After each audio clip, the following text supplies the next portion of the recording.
주여 살려주시옵소서. 하나님 봉사드립니다. 이루어 주시옵소서. 하나님 저기 아니라 기 자리에서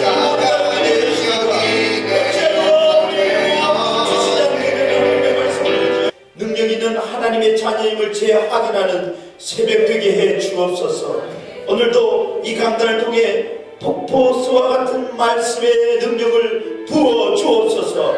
이 말씀이 우리 인생의 피가 되고 살이 되어 하나님의 자녀됨을 만방에 선포하는 하나님의 자녀들로 살아드릴 수 있도록 인도하여 주시옵소서. 예수 그리스도 이름으로 기도드립니다. 아멘. 신약성경 사도행전 11장 1절에서 10절 말씀 찾으셔서 읽고 가실 때 하나님께 주신 계시의 말씀으로 받으시기 바랍니다. 제가 먼저 봉독하겠습니다. 유대에 있는 사도들과 형제들이 이방인들도 하나님의 말씀을 받았다 함을 들었더니 이르되 내가 무할례자의 집에 들어가 함께 먹었다 하니 베드로가 그들에게 이 일을 차례로 설명하여 이르되 내가 욥바시에서 기도할 때에 황홀한 중에 환상을 보니 큰 보자기 같은 그릇이 내 귀에 메어 하늘로부터 내려 내 앞에까지 드리워지거늘 그것을 주목하여 보니 땅에 네 발가진 것과 들짐승과 기는 것과 공중에 나는 것들이 보이더라. 또 들으니 소리 있어 내게 이르되 베드로야 일어나 잡아먹으라 하거늘 내가 이르되 주님 불쏘나이다. 베드로나 깨끗하지 아니한 것은 그렇고 내 입에 들어가는 게 없나이다. 또 하늘로부터 두 번째 소리 있어 내게 이르되 하나님이 깨끗하게 하신 것을 내가 속되다고 하지 말라 하더라. 이런 일이 세 번 있은 후에 모든 것이 다시 하늘로 끌려 올라가더라. 큰 산이 평지가 되는 말씀의 능력이라는 제목으로 박승단 목사님 하나님 말씀 선포해 주시겠습니다. 할렐루야. 큰 산이 평지가 되는 귀한 역사가 우리들의 삶 속에 함께 하시길 주님의 이름으로 간절히 소원합니다. 1894년은 갑오경장이 일어났던 해입니다. 극도로 부패한 조선 왕조와 특별히 양반 계급에 대해서 판멸을 느꼈던 바로 그때에 있었던 어떤 그런 사건들이 이제 근대화가 이루어지면서 많이 일어나는데요. 그때 우리나라에 세워진 교회가 있습니다. 서울에 있는 연동교회입니다. 이 연동교회가 그러니까 100년도 훨씬 넘은 그런 교회죠. 이 연동교회 그 초기의 신자들은 갑파치들이었다고 합니다. 갑파치는 뭐 하는 사람들이냐면 가죽으로 신발을 만들었던 어떤 그런 사람들이죠. 그런데 이런 사람들이 주축이 돼서 이 교회가 시작이 되어졌고 그리고 거기에 또 많은 양반들이 이렇게 함께하게 되면서부터 이 교회가 이렇게 잘 성장을 했습니다. 1894년에 세워졌던 이 교회가 1900년이 되어서 제임스 게일이라는 초대 목사님을 세우고 장로 투표에 들어갔습니다. 물론 거기는 갑파시들도 세웠지만 당시에 많은 양반들이나 지식층들이나 이런 사람들이 함께 교회를 이루고 있었다고 합니다. 그런데 이 장로 선거를 딱 끝나고 나니까 양반들은 다 떨어지고 당시에 쌍놈이었던 이 고창익이라는 장로님께서 장로님이 당선이 된 겁니다. 그러다가 교회 분위기가 완전히 이상해지면서 내가 어떻게 쌍놈이 장로가 된 교회에 있을 수 있느냐. 여기서 당시의 양반들이 예배를 같이 드리는 것까지는 오케이. 그런데 내가 절대로 쌍놈이 장로가 돼서 우리를 이끌어가고 이런 것들은 절대로 받아들일 수 없다. 그래서 양반들이 따로 귀 앞에서 나아가서 세운 교회가 있는데 그 교회가 묘동교회라고 합니다. 그러니까 처음에 연동교회에서 잘 출발해서 잘 가다가 목사님 모시고 장로 선거 해가지고 교회가 어떻게 됐어요? 그냥 쪼개져 버려요. 참 재미있는 사실 중에 하나가 뭐냐면요. 이 연동교회가 그렇게 하면서 역사 속에서 계속해서 와서 오늘날까지 오게 됐는데 이 연동교회 출신들을 이렇게 보니까 월남 이상재 선생님 그리고 헤이그 밀사 사건의 이준 열사 이런 분들이 전부 그 연동교회에서 나왔던 인물들입니다. 그리고 정신여자고등학교라고 우리나라 유명한 그 고등학교가 있는데 그 고등학교도 바로 이 연동교에서 이렇게 출발하게 되었다는 것이죠. 그리고 1907년도 정도에 이미 이 연동교회가 1200명 정도의 성도님들이 계셨다는 것입니다.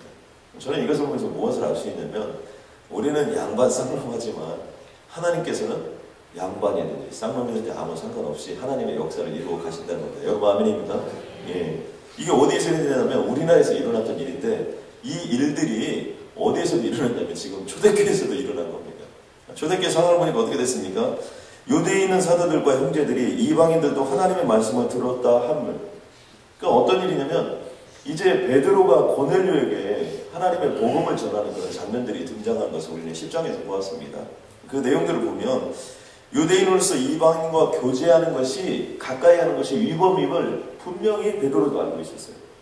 근데 하나님께서는 한 번도 아니라 두 번도 아니라 세 번씩 환상 중에 나타나서 베드로에게 정말 내가 기는 거, 여러 가지 네발자진 짐승들, 또 나는 거 절대로 먹을 수 없다고 생각했던 그 율법에 사로잡혀 있던 베드로에게 먹으라고 계속해서 말씀하시고 말미암아 내가 깨끗하다고 하는데 네가 뭔데 속되다고 하느냐. 그러므로 말씀에 순종하고 나아가라. 근데 그 뜻이 무엇인지 몰랐는데 또 하나의 환상과 계시를 받았던 고넬료를 만남으로 말미암아 이제 베드로는 아하 이것이 절대로 이 복음을 받을 수 없다고 생각했던 그 이방인들에게 복음을 전하는 하나님의 역사가 여기 있구나 라는 걸 깨닫고 정말 하나님의 복음을 전하고 그때 성령이 임하여서 그곳에는 모든 친척들과 그곳에 함께했던 모든 사람들이 예수 그리스도를 믿는 기적 같은 일들을 경험하게 된 것입니다. 여러분 아멘입니까? 얼마나 감사한 일입니까? 그 일들을 통해서 어떻게 됐습니까?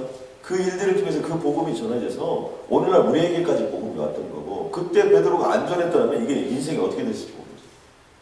그리고 전 세계 65억의 인구 중에 3분의 1인 20억 이상의 인구들이 예수 그리스도를 나의 구주로 믿고 있으며 한 20억 정도가 여전히 예수 그리스도를 믿는 층들 속에 있으며 나머지가 한 20억 정도 있는데 그 사람들에게 복음을 전해야 될 삶이 우리들에게 있는 것입니다.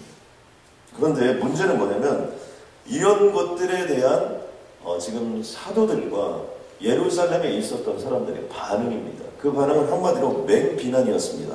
2절에 보니까 베드로가 예루살렘에 올라갔을 때 할례자들이 비나여 이르되 내가 무할례자의 집에 들어가 함께 먹었다 하니 핵심의 그 비난의 핵심이 뭐냐면 율법을 어겼다는 것입니다. 그것은 무할례자들, 당시 할례받지 않은 사람들은 다 이방인들로 계속했는데요. 그런 사람들과는 함께하면 절대로 안 됐습니다.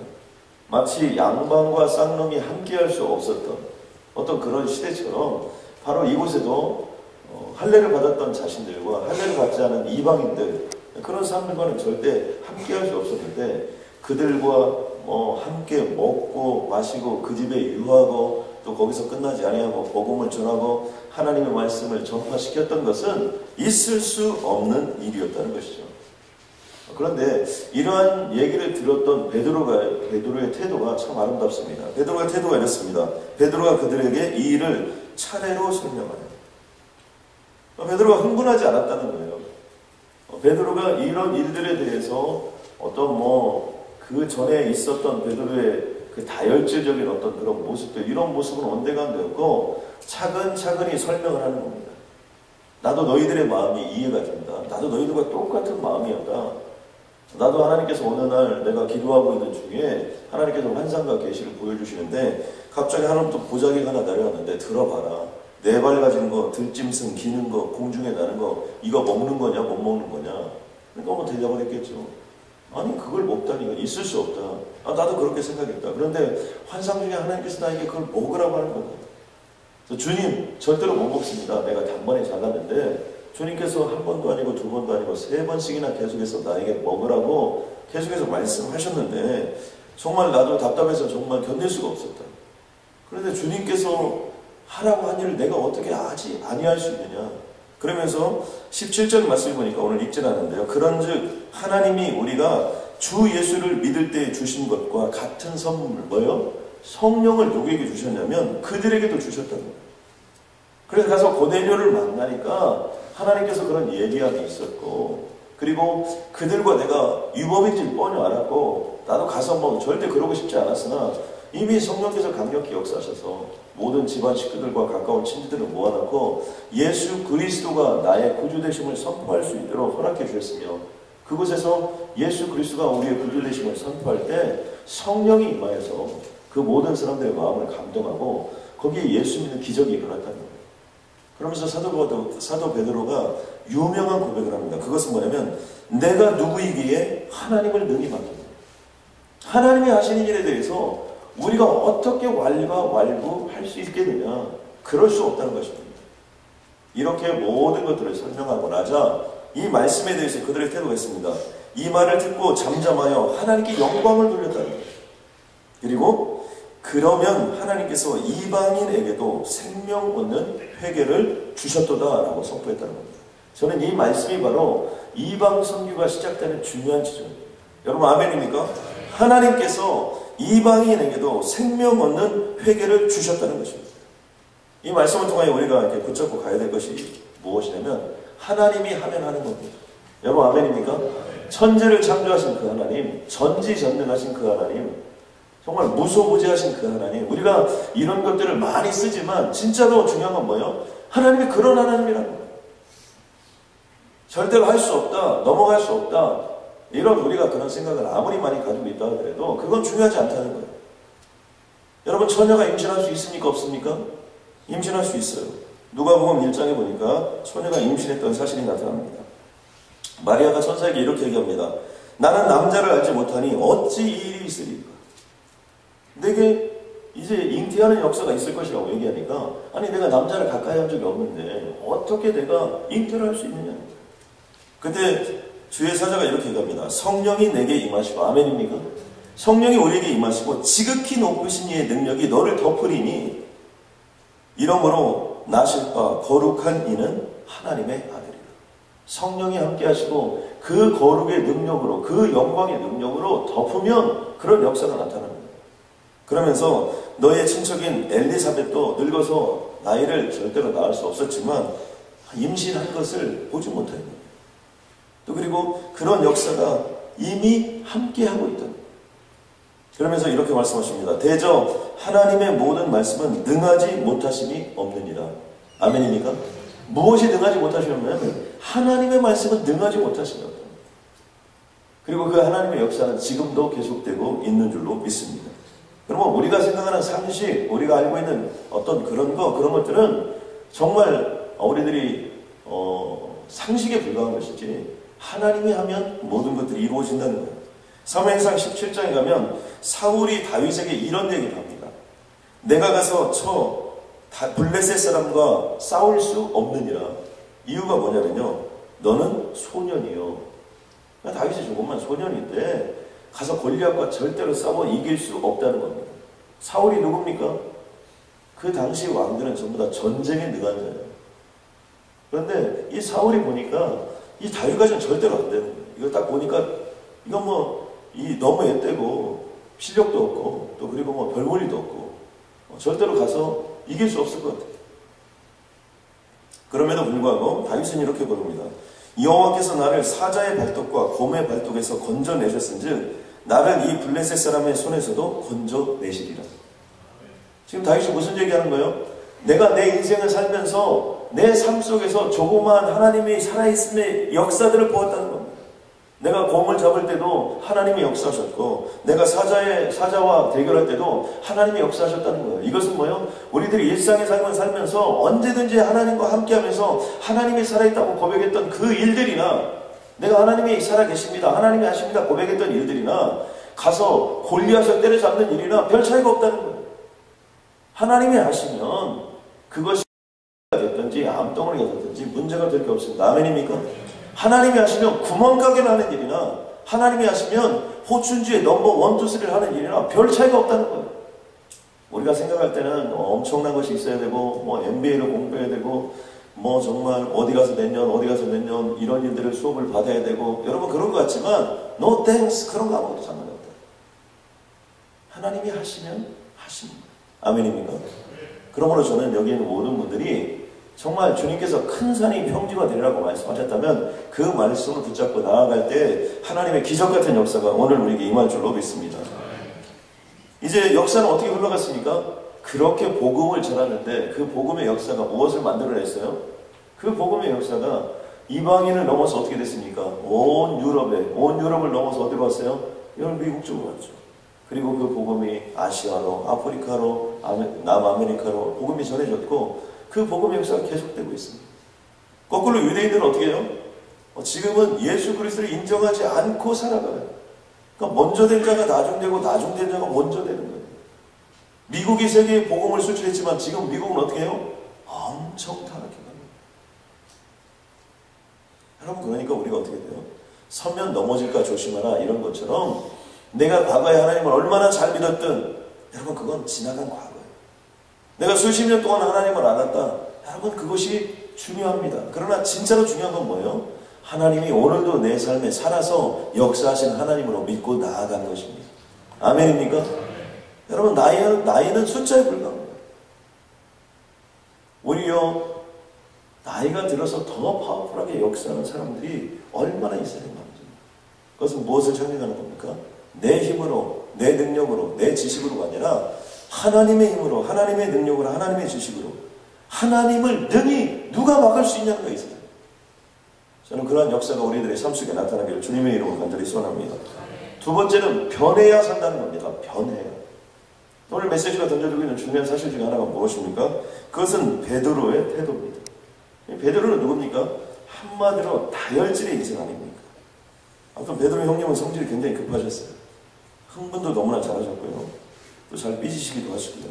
그리고 정말 그의 인생을 보면 금방 주님 내가 걸어가도 좋습니까? 금방 걸어가면 또 금방 내가 막 무리를 걷고 있구나 그러다 빠지고요. 또 그리고 잘난 척 혼자 더 하고 또 그리고 또 무슨 일 있으면 나중에도 잘하고 그 다음에 실수는 또 제일 먼저 하죠. 그리고 베드로가 안 낀 데가 없어요. 주님의 모든 사건들을 보면 베드로와 야고보와 요한이 12명의 제자들이 있었는데 나머지는 뭐 했는지 모르고 거의 베드로 형님은 빠진 적이 없어요. 어디. 그 얘기는 뭐예요? 성질도 급하고 또 그리고 어디 안 불렀다 그러면 왜 나를 안 불렀냐 그냥 알아서 찾아가고 아무튼 그런 어떻게 보면 말이 좋아서 다혈질이지 아주 혈기가 아주 그냥 있는 그런 사람입니다. 하는 거 보면 알잖아요. 그런데 이제 그런 일들을 하고 있어요. 가서 자기도 죽을 둥 살 둥하고 성교지에 가서 정말 목숨을 걸고 하나님의 복음을 전하고 자기도 이방인에 가고 싶지 않았지만 하나님의 환상과 계시를 보고 가서 하나님의 역사를 보고 놀라운 그 일들을 체험하고 이렇게 왔다는 거죠. 돌아오자마자 뭐예요? 환영은 못해줄 만요 맹비난을 보고 그리고 지금 베드로가 누구예요? 영권의 최고의 거성 아닙니까? 안진뱅이를 일으켰고 감히 너희들이 나에게 도전해? 네가 뭘 알면 뭘 하고 네가 성령 충만한 게 뭔지 아냐? 이렇게 얘기할 법한 그런 상황이죠. 베드로는요. 이전의 베드로가 아니었어요. 그런 모습은 온데간데없고 성경은 분명한 표현합니다. 그들에게 이 일을 차례 하나하나 설명해 주었다는 거예요. 그건 뭐예요? 이전의 베드로를 찾아볼 수 없는 거예요. 그 다혈질이었던 베드로 그 말로 다 표현할 수 없어서 인간 말종 같은 그 베드로는 온데간데없고 심지어 예수님이 거기 계신데도 불구하고 나는 저 사람을 모른다. 또 한 번씩 아니고 두 번도 아니고 세 번씩이나 부인하고 또 그것도 자기 혼자 자책감에 빠져가지고 또 혼자 도망가고 또 혼자 그냥 여러 가지 그 일들을 저질렀던 말로 다 표현할 수 없던 이 베드로의 모습은 온데간데없고 완전히 변해버린 베드로의 모습이 우리 앞에 등장하는 것을 알 수 있습니다. 저는 그러므로 이 말씀을 통하여 우리가 붙잡아야 될 것은 무엇입니까? 그것은 우리가 변해야 산다는 겁니다. 저는 요즘에 참 변하려고 많이 노력합니다.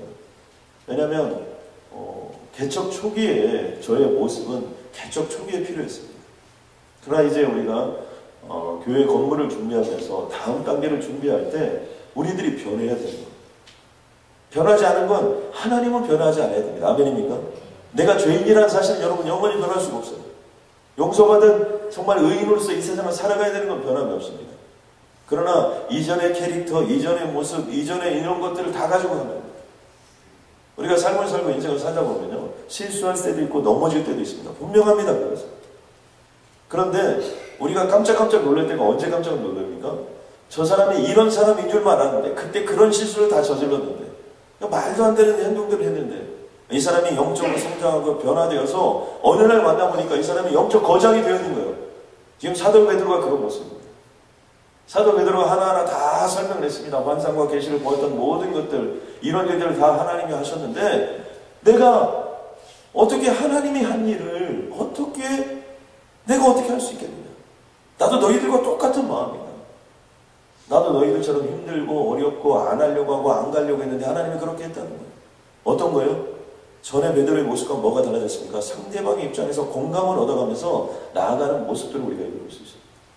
저는 그러므로 여기 있는 모든 분들이 이전의 나가 아니라 성령 충만한 새로운 나로 변함을 받기를 주님의 이름으로 간절히 소원합니다. 특별히요, 이렇게 삶을 살다 보면 우리들이 실수하고 넘어질 때가 너무나 많습니다. 그런데 그 모습에 머물러서는 안 돼요. 우리가 한 번 잘못할 수 있어요. 또 아니면 두 번 잘못할 수 있습니다. 그런데 그런 나로 사람들은 인식할 수 있습니다. 우리는. 그런데 우리는 변해야 돼요. 그래서 정말 나의 삶을 통해서 와우, 저 사람이 우리가 알던 바로 그 사람이냐? 그게 바로 사도입니다. 모든 사람들이 다 잠잠할 수밖에 없었어요. 모든 사람들이 이제 하나님께서 일하셔서 그 생명이 이방인으로 넘어가는구나 라는 것들을 알 수 있는 것입니다. 저는 그러므로 이곳에 있는 모든 분들이 이번 주말을 살아가면서는 그러한 역사가 우리들의 삶 속에 드러나고 나타내지기를 간절히 소망합니다. 아멘입니까? 우리 옆 사람에게 이렇게 한번 인사해 주시기 바랍니다. 변할 수 있다. 변할 수 있다. 아멘입니까? 예. 여러분 한 주간 너무 수고하셨고요. 잠언 4장 23절에 무릇 지킬 만한 것 중에 더욱 내 마음을 지키라. 생명의 근원이 이에서 납니다. 마음에 내가 하나님을 중심으로 살고 변할 수 있다. 변해야 산다. 이 마음을 가지고 아무리 나이가 있어도, 아무리 나이가 어려도, 아무리 실수를 많이 했어도, 아무리 많이 넘어져 봤어도 상관없이 내가 변하기로 작정하고 하나하나의 일들을 도전하여 나가면 그곳에서 기적을 보고 능력을 보게 될 것입니다. 우리 마음을 모아서 합심해 한번 기도하길 소원합니다. 성질 급한 그 베드로, 다혈질했던 그 베드로, 많은 사람들에게 상처를 주고 아픔을 주었던 그 베드로가 변화되는 삶이 있었습니다. 그것은 성령 충만했을 때 그런 역사가 임한 것입니다. 하나님, 내 인생도 성령 충만케 하여 주시어서 내가 이전에 실수 많고 넘어졌고 쓰러졌던 나의 모습 그대로로 하나님 나를 인도하지 마옵시고 모든 사람이 보기에 정말 하나님이 하시는 겁니다. 저 사람은 하나님의 사람이구나 라고 고백하고 선포되어지는 그런 인생이 되게 달라고 기도하면 하나님께서 그 기적 같은 인생으로 우리를 붙잡아 주실 줄로 믿습니다. 하나님 감사합니다. 베드로를 변화시켰던 그 하나님이 나의 하나님인 줄로 믿습니다. 베드로가 그렇게 아름다운 모습으로 변화되는 것은 성령 하나님께서 하신 일임을 믿습니다. 하나님, 그렇다면 나를 변화시켜 주옵소서. 이전에 실수 많았던 나, 이전에 허물 많았던 나, 다른 사람이 보기에도 손가락질만 했던 나, 그러나 이제는 그 누구도 범접할 수 없는, 정말 이 땅에 그 누구도 지탄할 수 없는 존귀하고 신실한 하나님의 영광을 드러내는 베드로처럼 우리 인생이 그런 인생이 되게 하여 주옵소서. 아버지, 이전에 나는 죽은 줄로 믿습니다. 정과 욕심은 십자가에 못 박혀 죽은 줄로 믿습니다. 그렇다면 거룩의 능력만으로 우리를 무장시켜 주시어서 하나님이 하시는 일을 누가 맡겠나? 감히 하나님이 하시는 일을 막을 수 있는 자가 이 땅에 없는 줄로 믿사옵니다. 주여, 나를 변화시켜 주시어서 물고기 2마리와 보일떡 5개를 올려드리오니 5천 가정이 먹고도 12광주가 남는 역사를 허락하여 주시옵소서. 하나님, 동부사역교회 부족하고 연약하지만 얼굴이 검으나 아버지 주님께서 아름답다고 말씀해 주시고 햇빛 속 그을렸으나 그 누구도 범접할 수 있는 인생으로 만들어 주시는 것처럼 하나님, 오늘 우리들의 인생이 그런 인생이 되게 하여 주시고 그렇게 변화되어 이 마지막 시대에 정금같이 쓰임받는 귀하고 복된 인생 되게 하여 주옵소서. 한 주간 내 새벽 기도하며 욕심이 피곤하고 영혼과 심령이 아버지 하나님이여 피곤할 수 있어. 하나님, 육신이 회복되는 귀한 시간 되게 하여 주옵소서. 영이 회복되는 귀한 시간 되게 하여 주시옵소서. 이번 주말에는 기적을 보게 하여 주시고, 이번 주에는 주님의 영광을 보게 하여 주시고, 이번 주말에는 주님의 영광을 마음껏 찬양할 수 있도록 주님 역사하여 주옵소서. 하나님, 내일 오병이의 기적을 허락하지 마옵시고, 5년 뒤 10년 뒤에 오병이의 기적을 허락하지 마옵시고, 오늘 이 순간부터 오병이의 기적이 일어나게 하여 주옵소서. 예수님의 이름으로 기도드렸습니다.